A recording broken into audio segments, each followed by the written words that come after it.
Welcome back to another episode of Chow and Company, your source for food, culture, and entertainment. Today's guest is someone I've been wanting to chat with for quite some time. She is the co-owner of Vicky Cakes, a vegan pancake and waffle mix product line.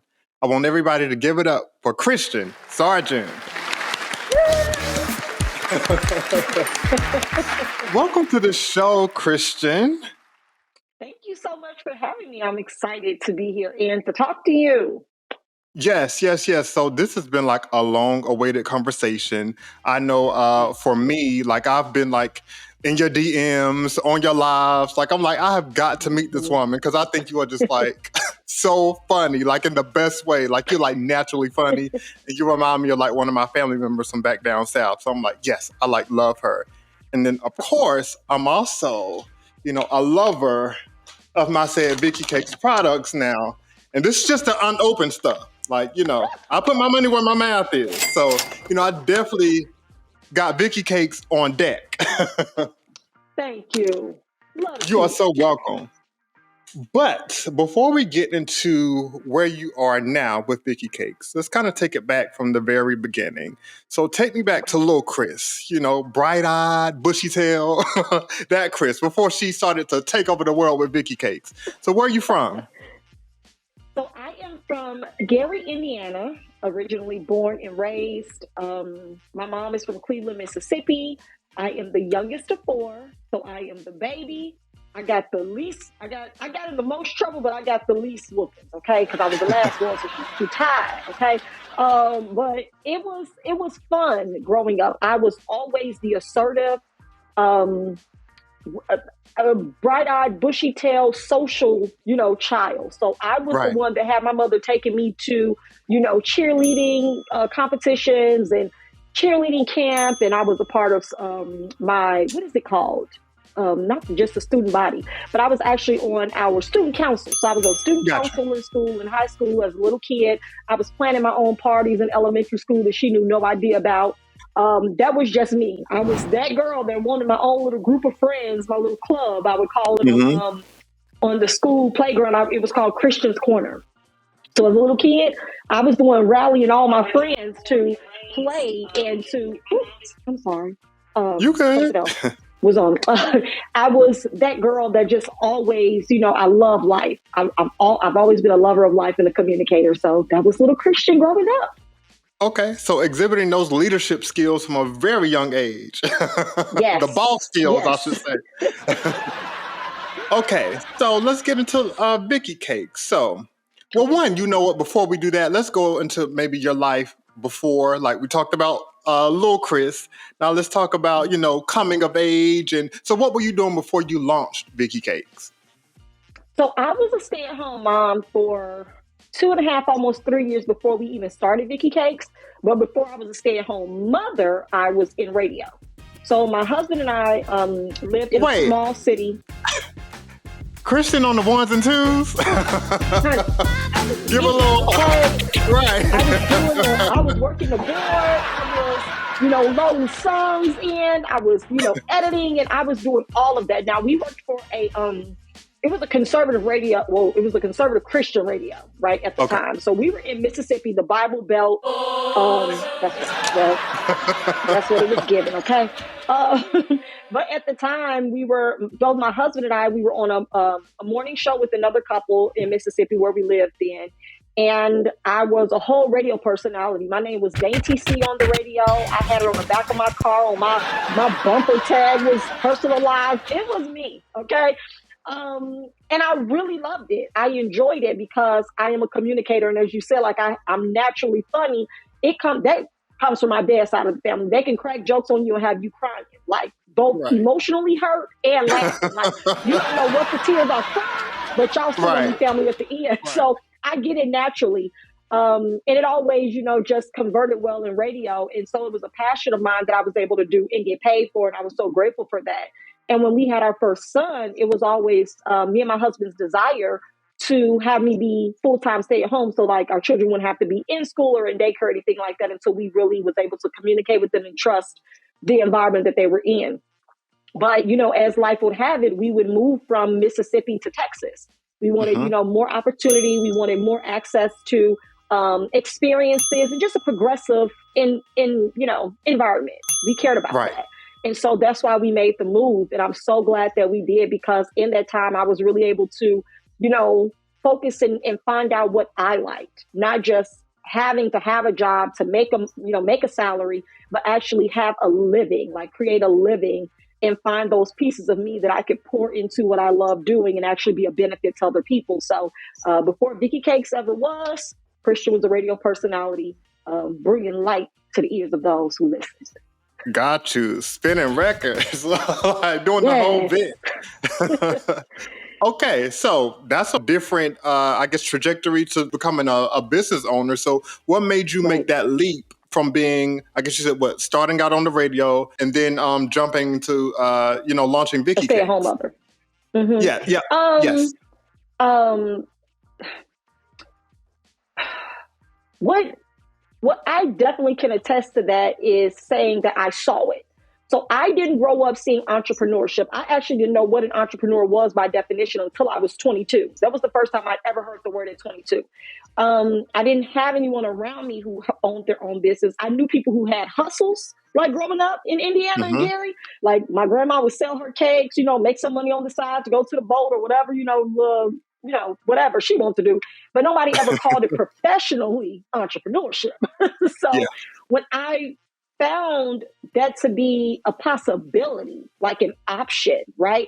I saw it in action through my husband first. He had a music school where he actually would teach, teenagers and some young adults how to play instruments, the keyboard, the drums, the saxophone.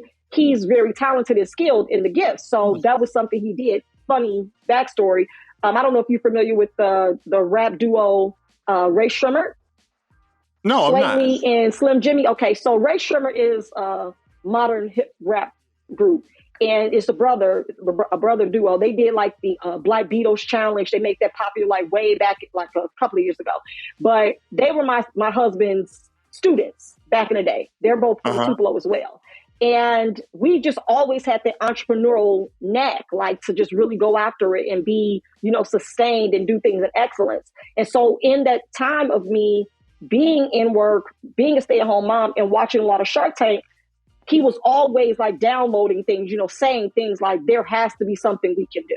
There has to be a business that we can create. There has to be something more that we can lead to our family. And I'm like, well, what is it? What can we do?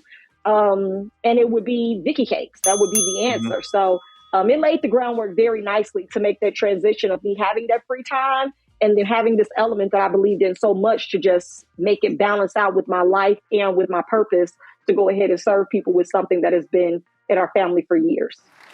Right. Okay. Oh, nice story. But I always want to get into again, part of what I want to do with this whole series of Chow and Company is inspire other entrepreneurs. So we know that taking on a business is not an easy feat. And so I think one of the, and you definitely know that. But I want to talk about, one of the, I think, main barriers that a lot of people face. I have to come to terms with is like capital and things of that nature. So how did you go about gaining the capital just to even kick off Vicky Cakes? Oh my goodness. Okay. So we started with $12.17. I'm just going to give you the raw, transparent, direct, because like you said, people, especially us Black people who are some of the least funded in, venture capital in that space, we get the least funding. I think Black people account for 2.3% of venture capital raised, and Black women get 0.06% of that. Okay.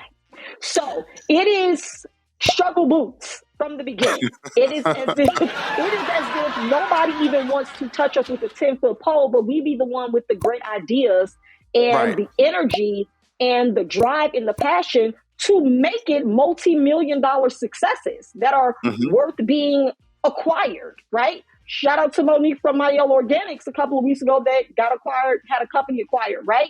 That's the ability that we have when people are very, sketchy and they don't really trust what we can do. And for us, we started with $12. It really was that simple. I knew that everything was not going to be perfect. I knew we did not have any savings to tap into. We didn't have no, I don't want to say no. We didn't have any. We didn't have any trust funds. No, you can keep it real on here. You can say no. Say no. Y'all didn't have, We look, didn't have not no, now. not nan piece, honey. We didn't have no trust fund. We didn't have any money to tap into, no rich uncles, no aunts, no parents to go to and say, hey, mom, can you take out a loan to help us start this? Nothing. It was just him and I. Right. And from there, it was our skills that we were able to leverage.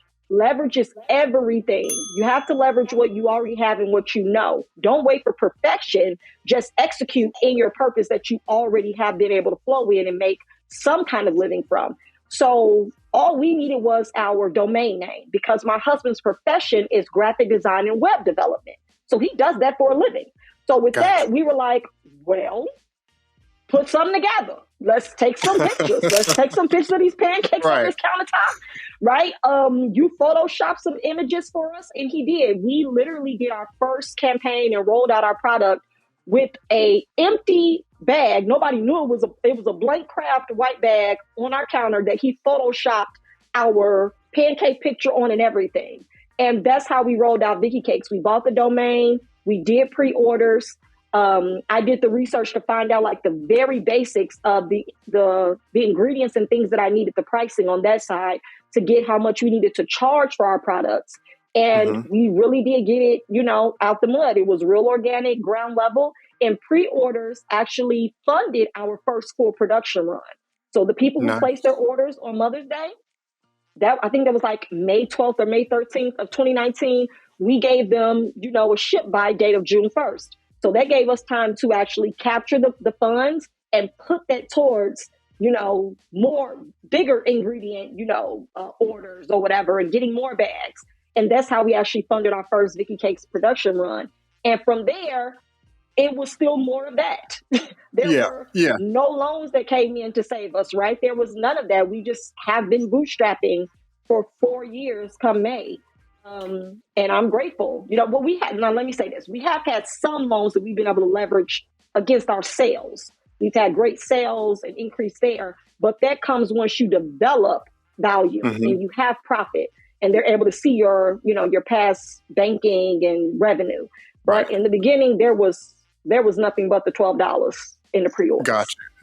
So let me ask you this. Now, if you can't get a loan, would you recommend somebody get like a sugar daddy or sugar mama to float them a few? Well, OnlyFans, but no. Look, how they say, had it been around when you launched, would we have seen Christian on OnlyFans? Cakes for cakes, Chow. Look, not cake by the pound.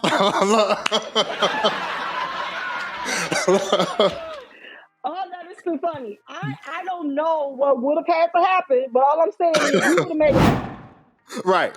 We had to sell some chocolate bars on the side, like the little Girl Scouts, some cookies, something.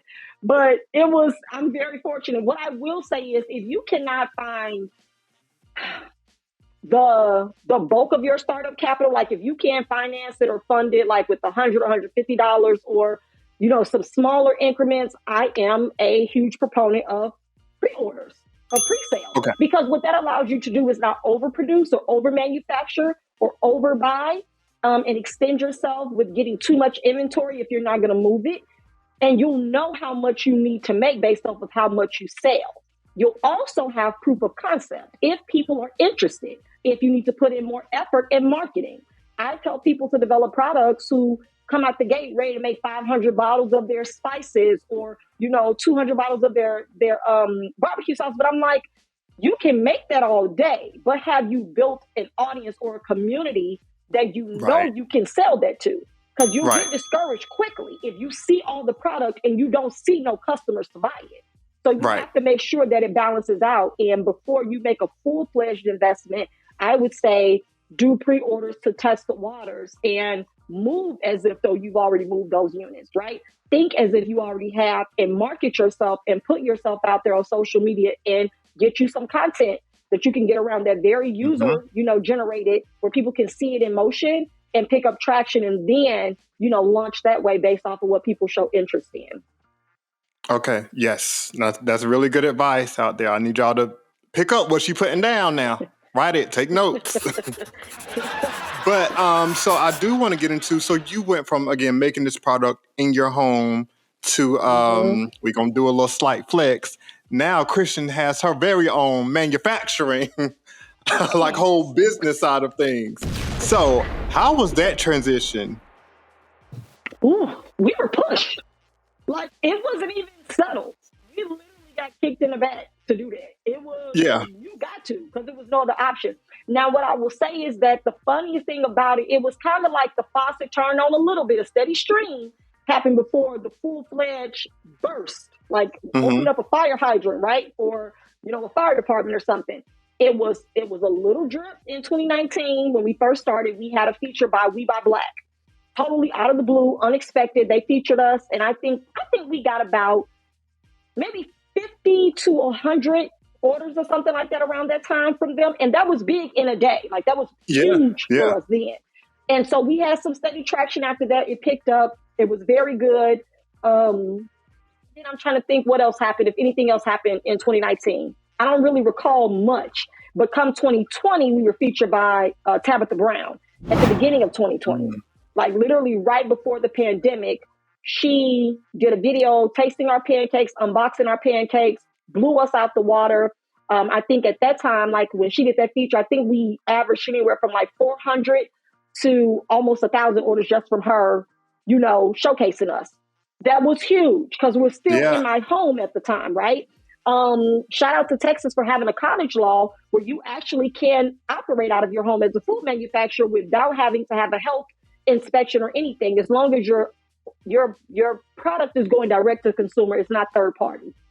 So you can operate that way. So I wasn't in violation by any means, but I was still in my kitchen with Tabitha Brown, right? And by the time, shout out to Auntie Tab. Oh yes, Lord, yes. Then by the time COVID had struck and we were like right at the peak of that, all of that, that's when ABC reached out and they wanted to have us on Good Morning America. Well, I thought that was a scam, first of all, but second of all, I didn't know what to think that meant as far as volume. Like, how much do we need to make to do that? And that's when the answer would come. They wanted us to do 2,500 units. Well, that was for 4-pack bundles. So you're thinking 2,500 times 4 bags in each bundle. That is, that's a lot. Okay, y'all, it's a lot of products. And I'm still in my kitchen. They don't know this at the time. They think that we're already at the manufacturing position and that we're good. We've been in business, all of this. Well, it would come right on the heels of Aunt Jemima being rebranded as well. So we've already been in talks with them. But by the time that Quaker made that announcement, they wanted to move up our feature. They were like, we know we were going to do it then, but can we just move you guys closer? I'm like, no, wait a minute. I'm not ready for that. Okay. I can barely get y'all what y'all asked for. Now you're trying to move me to, prime slot. And so short with all of that happening, in that day, we ended up selling 154,000 products. Blew our mind, right? Like, the previous year, I think we had sold somewhere around like 1,200 or 1,400 products. The math was not mathing, okay? And what I was able to do at home, I was no longer able to do. We literally had a team of 16 people in our house. Like, we were just hiring high school students that were on spring break. It was the summertime, so we were just like, hey, we had put out a post on your neighborhood, page on Facebook, asking people if they wanted to label bags for $10 an hour. Like, it was COVID, so we couldn't let people in the house, but we were like handing off boxes outside the door because we needed bags labeled. At the time, we hadn't even elevated to getting the bags you have, Marcus. We didn't even have those printed, the perfect bags. We had like regular bags that needed labels put on the front and back. So we used to pay people to do that. And we literally were forced to learn processes and systems and structure in the moment because of an opportunity. Like they say, you got to stay ready. You can't be trying to stay ready. Right. So from there, I literally had to duplicate myself. I had to teach people on the spot how to make Vicky cakes in mass quantity, like the measurements to make sure it was right. Because we're going out to the world now, not just to a Mm-hmm. few hundred or 1,000. We're going out to tens and twenties of thousands of people. And so that came with its ebbs and flows of people overfilling, people not sealing bags correctly, orders being damaged in transit. Now we got to have a customer support team. And it was a lot. So from there, we leveraged that opportunity to then say we need to become a manufacturer of our product. We need to get a facility where we can like literally etch out a plan, get everything in place, our inventory, get our production days in place, our manufacturing costs. Like all of this needs to be pinpointed because at this level, we knew we were scaling. And if we didn't do it right, we would end up failing. And we didn't have time for that. So it was like it was no room in between the plan. We went from my kitchen to looking for buildings literally a month after GMA because it was no time for in between. We knew we had to do it immediately. And so we jumped into manufacturing and I'm grateful that we did. It has been amazing for us, especially with last year, with everything that happened with the slow movement of the supply chain and things like that. None of our products were sitting on hold or on the water or waiting for somebody else to deliver them to us. We kind of had that favor where we weren't blocked that way. And I'm just grateful that we kind of turned into our own supplier, right? So we can continue to meet that demand and show up even for other businesses who needed products produced too. So it's been a very fortunate learning experience. Great, great. And I know, again, you talk about mass production, and I know that your product is available in Walmart as well as Amazon. But I want you to talk about maybe the pros and cons to like, being in a major retailer, because it's just like, yeah, it's great. People have more access to my product, but I got to Right. produce at a mass rate now. So can you talk about some of the pros and cons of that? Yes, yes, absolutely. So we are actually, okay, so we're in Jewel Osco in the Midwest area. We do Walmart.com, Okay. even though now we are in talks with them. And we talked to somebody from their team a couple of weeks ago. We was like, wait a minute, Walmart, not too quick, okay? Because this is a very important conversation. And this is my message to all, budding, desiring entrepreneurs with a product-based business, especially in the food and beverage industry.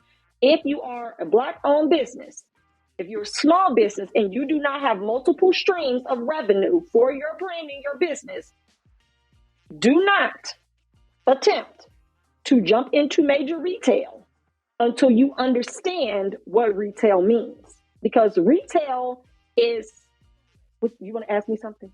I was just going to say, I just need you to repeat that for the people in the back, please, Christian. Like, hold up. Before y'all do that, like, listen to what I'm about to tell you. Because I didn't have this information. I didn't have this blueprint. So we're going to use what I've had to learn to benefit you from learning it the same way, or for you to be prepared before you go into it. Because it's not saying that retail is a no-no. It's just saying that it's a hurry up and wait game, because there are rules to the retail game. You don't just jump into it. It can be, I would say it can be moved along a little bit faster, the people you have to go through, depending on what your level of communication is. If you have a broker, which actually will broker deals for you with retailers, and you just sign the dotted lines and do protocol, or if you're pitching yourself, that's a whole different ball game. And we're not going to go there. But everything that glitters isn't gold with retail, because they have you on terms. They have you on net terms. They do not pay you immediately when they make you an offer. So if Walmart gives you a purchase order, and I'll refer to it from henceforth as a PO. If Walmart gives me a PO and they want, because we sell in cases of 12, if they want 500 cases of 12, and that's going to go to, let's say, 150 stores, right? So you do your math, 500 times 12. Carrying the So one. that should be somewhere 6,000. Is it like 6,000 or something like that products? Oh no, it's probably more than that. At any rate, Walmart wants 500 cases in 150 stores. Now I have to pay labor costs. I have to pay ingredient costs to get those products made for Walmart. Mm-hmm. I have to wait for 45 to sometimes 90 days to get a check for those products. Mm. Okay. You're essentially a consignment supplier. Your products are essentially on consignment for somebody else to make money off of them until you get paid from them. In the meantime, you're expected as a small business to continue operating without a check for products you just funded up front with capital that they don't care where you got it from. It ain't their concern where you got the money to fund their PO. Right. They just know they're able to sell it and make profit off of it today, tomorrow, next week, in 30 days, while you're still trying to float your business until that check comes from them from what they got from you. That's where people usually go under because they don't have the ability to still make money on e-commerce because they didn't build their e-commerce side out, right?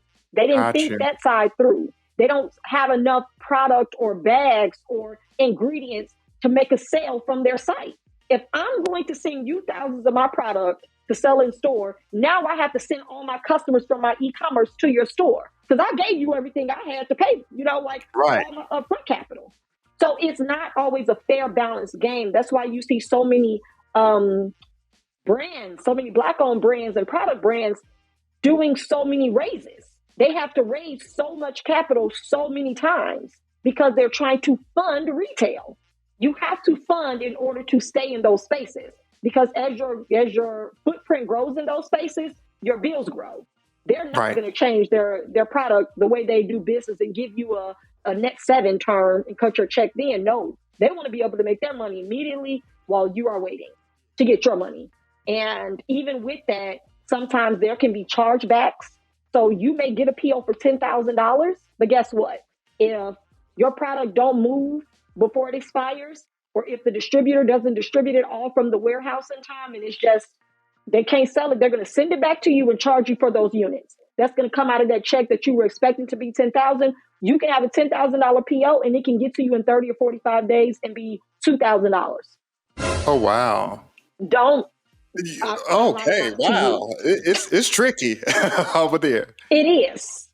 So it's a lot that goes into it that for me, I'm just like, I wish more people knew this so we could either have more leveraging power to ask for better terms or to walk away until we're ready to actually go in there with power, like the Right. power of our brand behind us and say, you need me to meet your quota, right? For Black-owned brands in your store. I'm going to bring my customer base to you. What is my benefit? How can I actually benefit from this? How does this make me, a stable, business, a fortified entity so I can keep on operating even when you're not paying me? So yeah, that's that's a small part of the retail side. Gotcha. Well, question. So let's just say you're fortunate enough to be, of course, having your product in a major retailer, and of course you continue to sell, I guess through like your own owned e-commerce, like your website or something. Is it better to purchase a product from the website versus the store? Does it matter? To me, I want you to go to my site. Okay. And I'm gonna tell you 2 reasons why. Reason, our business gets that immediately, so we're able to actually make our full profit margin off of that. We're able to ship your order, and we're able to all of the ingredients that would go into whatever you bought is covered. We get that there's no losses there. And then the second thing is customer data. When you are sending customers to the store, you don't know who they are. You don't know where they bought. You can't retarget them. You can't offer them a deal, a promotion. You can't send them a happy birthday text. You can't say nothing to them. You just hoping that they liked it and they'll review it on that company's website. You're hoping that they're going to one day make contact with you. But if you're on my site, I can have relationship. I can build a rapport with you beyond that one purchase because we have so many other products and SKUs that's not all in retail. So come to my website, you can get the stuff you got. Like you got strawberry shortcake, you got the short stack collection. That ain't in retail. So you kind of, you give that autonomy to your brand to be more than whatever is on the shelf. And you allow yourself to actually, increase your footprint in people's homes and as well as in their hearts. So I say, go to my site, baby. Go to my site. Got you. So I will say, well, kind of start to close things out. But well, one, I'll let you kind of like talk about your products. I kind of gave like an overview, but tell people in your own words, about Vicky Cakes. Yeah. So Vicky Cakes is a dairy-free. Um, oh my goodness, it is an amazing base. I'm gonna say that first of all. My mama got it right. Okay, I don't know what she had to do, what the Lord whispered in her ear, but sis got their measurements perfect, and she said it took her a while to perfect them too. But she got the measurement perfect, and we offer more than just the original mix. So majority of the mixes in the market are basically your original.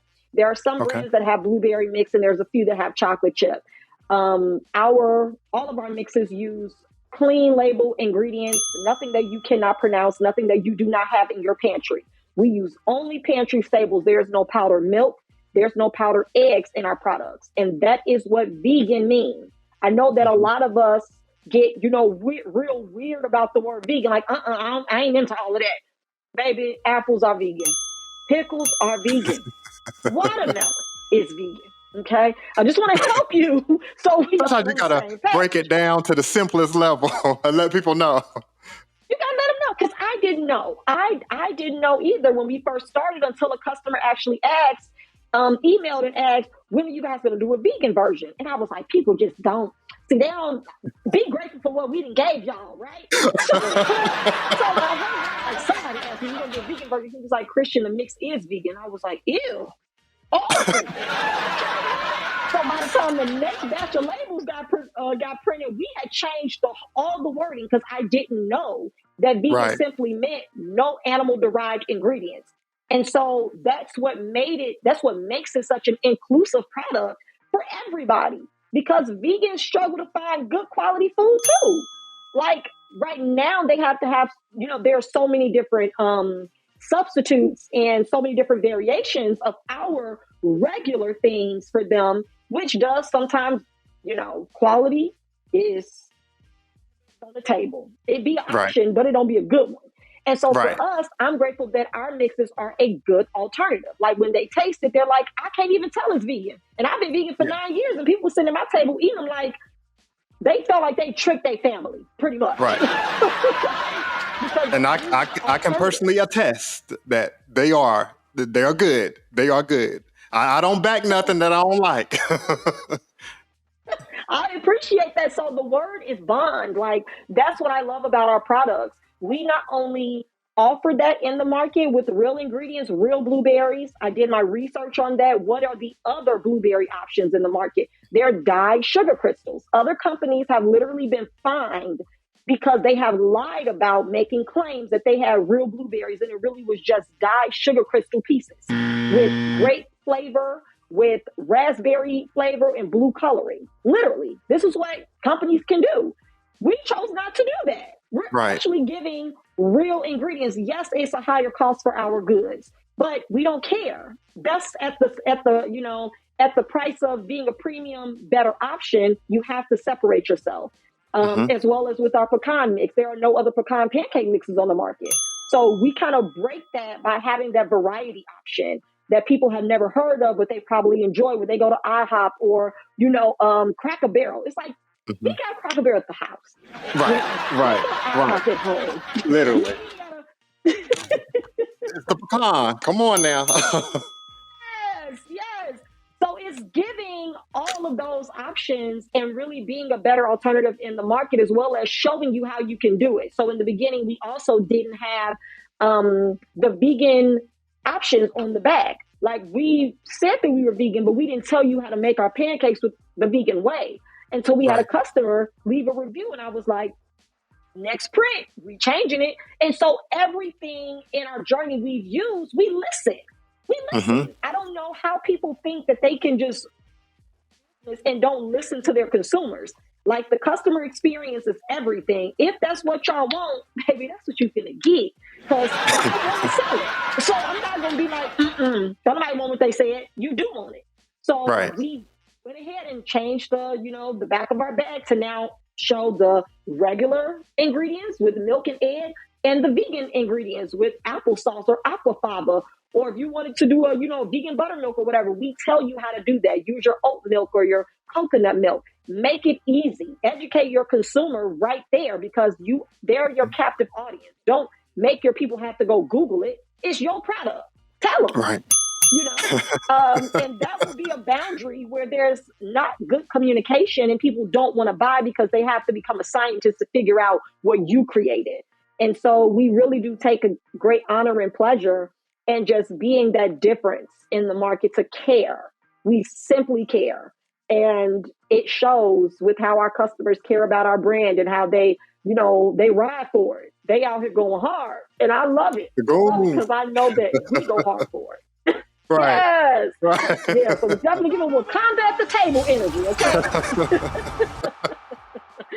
Well, then I will say, so just for those who definitely want to like tap into Vicky Cakes, again, if you haven't had the opportunity to try Vicky Cakes, I encourage you to, hell, you can pause this video, go to VickyCakes.com now and order your product. Then once you do that, come on back. But tell the people what's next for Vicky Cakes. Oh my goodness, yeah. So I don't know. I meant to ask you in the beginning of this when this will air, but I'm trying to see because I don't know if we will have already launched this by the time by the time the interview airs or not. Yeah, but maybe I'm guessing maybe like 2 weeks, just FYI. Okay, maybe like 2 weeks. Okay, that's good. That's good. We have something major. We have major news dropping soon that we will, be making. I'm just Look, are we going to get the Chow and Company exclusive? Go. Look, we won't tell. Yeah, let me go ahead and give you the exclusive, okay? I'm gonna give you Come on now. Come on. So we have definitely done our due diligence and our research, and we got we got an offer last year actually to be acquired, right? Like our company, somebody wanted to acquire Vicky Cakes. We're not doing it. Okay. Oh, never mind. Flag on the play. Flag on the play. We're not doing it. No. But what that did for me, and I'm pretty sure for my husband as well, is it just enlightened us to our true value, right? Our true worth and what other people can clearly see and understand. I know why we started Vicky Cakes. I know where we're going. There are some major opportunities on the table with some companies that people probably would be shocked if they knew. We can't disclose it just yet because we're in NDAs. But ultimately, what we have decided to do is our own version, I guess, of is it an IPO of making Vicky Cakes public to allow people to invest in Vicky Cakes and take ownership in our company. So we are super excited about that. We will be launching our campaign because I know that it's been a long-going thing over the last couple of years of, having a seat at the table, right?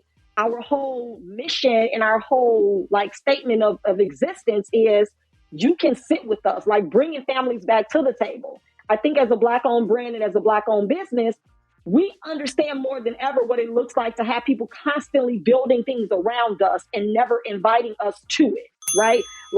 We get to see in, we always in the window, but sometimes you just need that extra push to feel like be a part of something that's already started and doing well and have this in my back pocket. If we enjoy wearing certain people's clothes, Nike, we enjoy drinking Starbucks, we enjoy, looking at and driving Teslas, and we want to buy into that. We want to own a piece of what someone else has built and is seen as successful. And I would love to be able to do that. Having someone offer me money for something I built is that I needed to know, don't worry about that. I'm going to bring more people to it. So that if it's ever acquired or we decide to sell, people can eat off of it. Because this is the game that we have to be smart enough to play. Build it and they will come.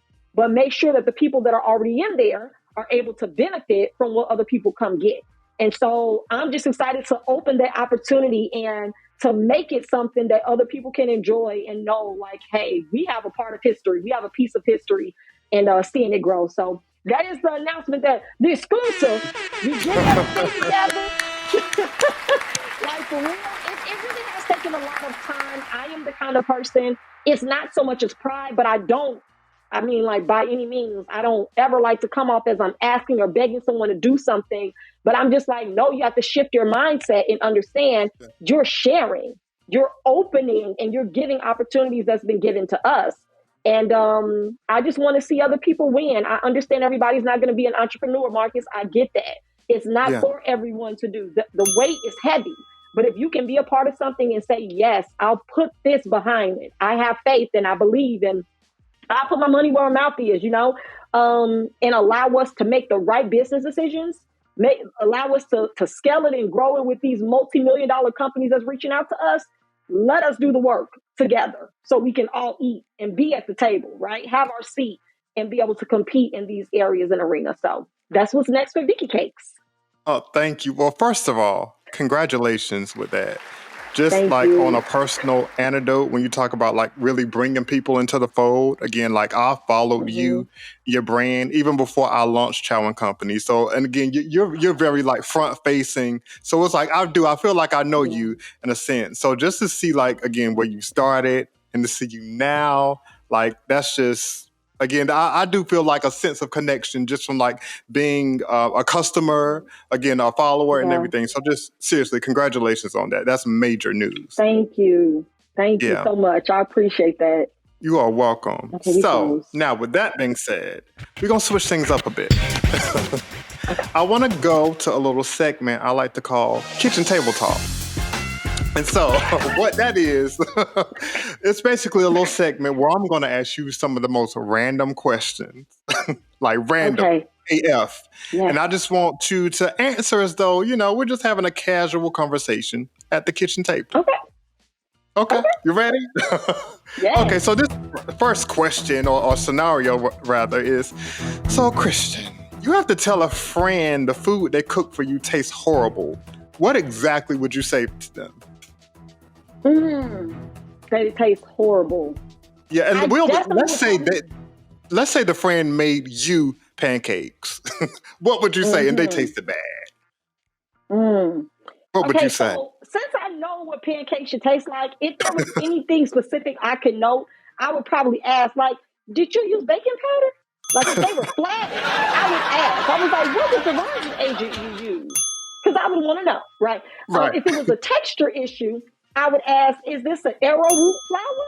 Like, what are we doing? What am I tasting? What are the hints that it's giving? Because see, like I'm comical, so I would ask specifics, and I'm like, Yeah. girl, you don't like it. Mm-mm. But what I will tell you is that if you need some help, I will be there for you. I support you. But what you can't do is feed this to somebody else. Okay? So a friend, because I only have a few friends, Marcus, a very few, and they all know my character. So it would be love, but it would be light. Like I'm a share love and light for you. But what you put in this? And it's Because I definitely want you gonna be to the do no truth more. too. Yes, Right. it's gonna be the Right. truth. Okay. Another random question. You have a vegan product, so that means no cows. But answer me this. What do you think the first person to milk a cow was actually trying to do? Mm, it's getting inappropriate. Yeah.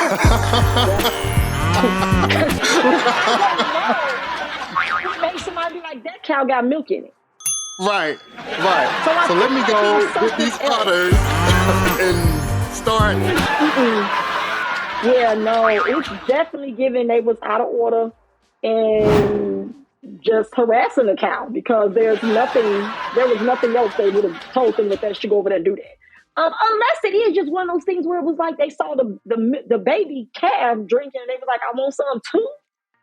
So it's You on to something. mm-mm. I can see Yeah, that. yeah, because I don't know. I mean, it's weird, but that's a great question. I like that question. What you trying to do? Let me see. What are three items you might purchase at the grocery store that will get a strange look from the cashier? Hmm. Okay, so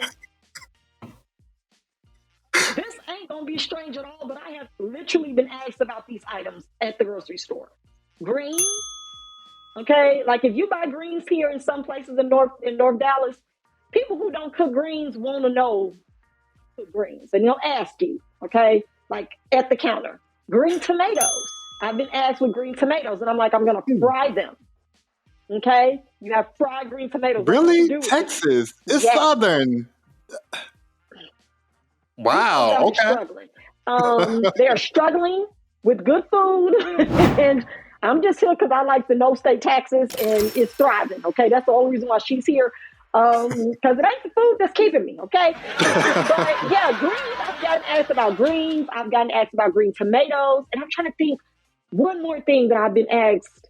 Like, is this good? It's maybe like the most random. Oh, this wasn't at the register, but it was in the meat section. I bought some smoked turkey legs, and the guy stocking them asked me if I microwaved them. And at that point, Can I just ask? And you already know the question. yes, he was. And so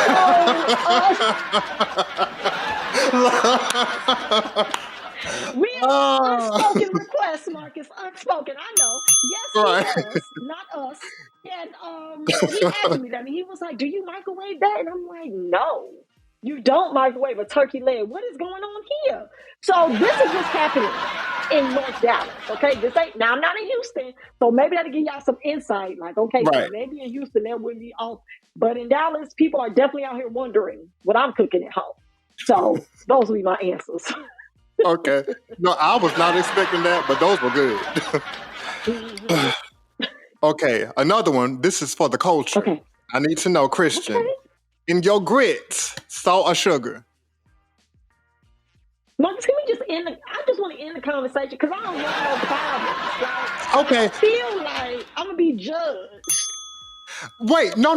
This is good because I'm often on the opposing side. So I feel like we might be in the same. Wait, give me your answer. Are you sugar? Sugar. It's sugar for me. Yes, me too. We are safe. I am safe here. Yes, this is a safe space. Well, good, because it's sugar for me. It is. But the funny thing about it is that it was introduced to me by someone in the Midwest, because my mom is from the South. She's from Cleveland, Mississippi, right? So do butter. Like they're butter and a little bit of salt. Not that much salt, but they're butter. And she didn't raise us on sugar. One of her friends that she met at work introduced sugar to us, and my mama would be hot when her friend would come. Her name was Rosie, my godmother. She would come for breakfast or whatever, and even with rice, because you know we have rice and grits for breakfast, Right. either one. So my mom would make rice, and we would ask for sugar, and she'd be like, I can't believe she started y'all on that. And I'm like, sis, give us the sugar, okay? We don't need to hear all of what you talking about. The sugar, Give us that ma'am. little sprinkle. So, a little sprinkle, just a little. And it's so good. Like with the butter and the saltiness of it, it's perfect. It is a perfect combination. Now, if it's shrimp and grits, let me say, if it's shrimp and grits or savory, I don't put sugar in it. But if it's I'm with just you. like as a side, sugar gotta go on it. I'm with you. Okay, so we are here. Again, like, okay, yeah, we can mark this down because I think we might be the only two people in the world, Christian, that gets down. Right. Look, they're not gonna talk to us no more. They're just gonna throw us away. No, don't do that. Okay, and then so my last little question, or no, this is more so of an act. A little birdie told me you could sing. That may not be true, but whatever. So here's what I want you to do. I want you to drop a few lines of like a Vicky Cakes jingle. Now you can sing it, you can rap it, or you can just say the lyrics, whatever you want to get with. But what would be Vicky Cakes jingle? Okay. Keeping it light, keeping it fluffy, doing it right in your tummy. We got the promise and we got the family. It's the Vicky Cakes for me. Boom, boom. Girl, you have done it again. Constantly raising the bar for us all. Jingle, you know? Yeah. And I need y'all to know that was like really off the cuff. Like she didn't know that she was gonna get asked that. Like this is really off the cuff. Yeah. You were ready. Anyway, you know, so. You got the radio background. We already know you got the radio background. You come from this. Okay. Well, thank you for having this conversation with me at the kitchen table. I really do appreciate it. Thank you so much. I've had a good time. Now, I love those kind of questions, those fire rounds. Just I think that it helps to connect, like who you're talking to, how their mind works, and what their Yes. interests are. So, thank you so Yeah. much for doing that. You are welcome. And so now, again, something that I do like to do, I always like to leave people with some takeaways, for the show. So I want you to give Christians food for thought. And again, it could be based on the conversation we had here today. It can just be something you've learned through your own entrepreneurial lessons. So give us Christians food for thought. Oh, come on, God, come on. For me, I am going to definitely say that my food for thought and my takeaway from all of this would be take the risks, believe in yourself when no one else does, hold on to your joy and your good news and your milestones as long as you can. Don't let nobody else take the wind from underneath you with their doubt or their questions. Focus on what you know the vision is and stay there. Don't let anybody else bring you down from it. Don't even let logic bring you down from it, because there's been a lot of things that I've wanted to achieve where logic would have defied it. Like just saying it out loud would have sounded like nonsense to someone else, right? But I believed in it. And that's all that I needed in order to plant that seed and watch it grow by watering it with my faith and my actions. So stick to what you know, do your research, show up consistently, and be your authentic, transparent self. Don't try to be an act or, don't try to use anybody. Don't try to plagiarize nobody else's life. That's what I'm going to give you. Okay? Don't do that. Be you. We like that. We need that. We want that. And we're ready to support that. Okay, you just said a whole word. I'm here for all of it. All of it. So, again, I do just want to take this time. You're welcome. You are so welcome. So, I think this conversation has unfortunately come to an end, Christian, but it's been a great time speaking with you and getting to know, again, really the owner behind the brand. And again, that's part of the purpose of why I do this. So I just want to do a quick thanks to everybody for tuning in. I hope you've enjoyed this discussion. And be sure to give Vicky Cakes a follow. And so, Christian, let them know all of the places where they can follow you and your brand. Yes. So we are on Instagram at Vicky Cakes Pancake Mix. We are on Facebook as well as Vicky Cakes Pancake and Waffle Mix. And we got a Twitter account, but I don't be over there acting up too bad. We Vicky Cakes 007. There's too much going on. There's too many platforms. But you can follow us. Look us just Google Vicky Cakes Pancake Mix and something will lead you to where you want to be. Okay? Gotcha. That's where we are. All right. Y'all heard her. Definitely go ahead and follow her on all platforms. But even Twitter, 007. Let's hit her up. Yes. But also, if you enjoyed today's interview, be sure to hit that like and subscribe button just down below. And then also follow Chow & Company on all podcasts and social media platforms. And you can also stay up to date with me on all things Chow & Company at chowandcompany.com. And then lastly, if you happen to know any food and beverage entrepreneurs, change makers, content creators, anything, feel free just to reach out to me. There's a guest form on my site, chowandcompany.com. And feel free to recommend somebody to be on the show if you happen to know anybody. So definitely just want to put that out there. But again, it was a lively conversation today. Christian, I enjoyed you. But until next time, all right, everybody. Ciao. Bye.